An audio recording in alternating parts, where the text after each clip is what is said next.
protesta, suportahan po natin ang ating panawagan na ibalik sa dating pamasahe ang LRT.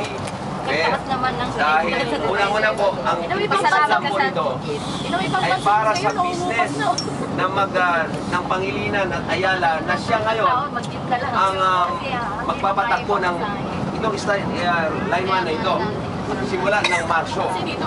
Ibig sabihin, yung ating pamasahe, tayo ay ninanakawan para lamang sa negosyante na wala namang kahit isang kusing na puhunan sa system na ito.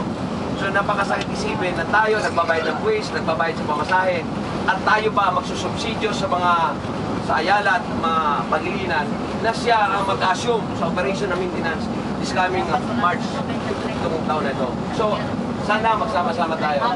Yung Facebook, gamitin po natin yan, yung Instagram natin, yung ating Twitter, kahit yung ating pamamaraan ng pagpila sa mahabang pila ay yung pagpalakpak ay isang official na panawagan na po natin na sign of protest po yan para susuporta sa ating panawagan ng basura.